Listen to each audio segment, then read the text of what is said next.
never will forget one night very late. It was around midnight. And you can have some strange experiences at midnight. The telephone started ringing and I picked it up. On the other end was an ugly voice. That voice said to me in substance, "Nigger, we are tired of you and your mess now. And if you aren't out of this town in 3 days, we're gonna blow your brains out and blow up your house." I'd heard these things before, but for some reason that night it got to me. I turned over and I tried to go to sleep, but I couldn't sleep. I was frustrated, bewildered.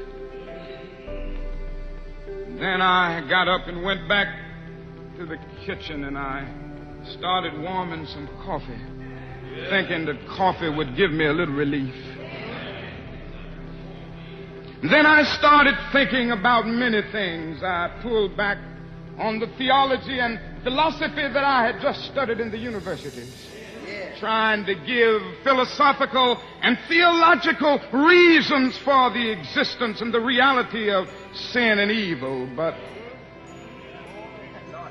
the answer didn't quite come there. I sat there and thought about a beautiful little daughter who had just been born about a month earlier. We have 4 children now, but we only had one then. She was the darling of my life. I'd come in night after night and see that little gentle smile.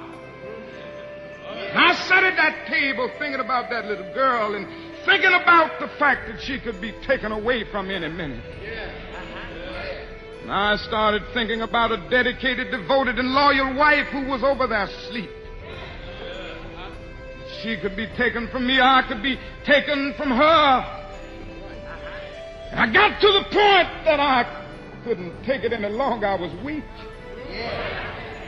And something said to me, "You can't call on Daddy now. He's up in Atlanta, 175 miles away. You can't even call on Mama now. You got to call on that something and that person that your daddy used to tell you about. That power that can make a way out of no way."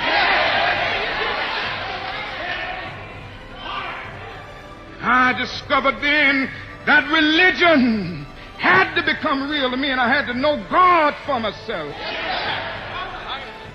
And I bowed down over that cup of coffee. I never will forget it. Oh, yes, I prayed a prayer, and I prayed out loud that night. I said, "Lord, I'm down here trying to do what's right. I think I'm right. I think the cause that we represent is right. But, Lord, I must confess that I'm weak now. I'm faltering. I'm losing my courage. I can't let the people see me like this, because if they see me weak and losing my courage, they will begin to get weak." It seemed at that moment that I could hear an inner voice saying to me, "Martin Luther, stand up for righteousness. Stand up for justice. Stand up for truth. And lo, I will be with you even until the end of the world." I tell you, I've seen the lightning flash. I've heard the thunder roll. I've felt sin breakers dashing, trying to conquer my soul. But I heard the voice of Jesus saying still to fight on. He promised never to leave me, never to leave me alone. No, never alone. No, never alone. Promise never to leave me. Never to leave me alone. I'm going on in believing in him.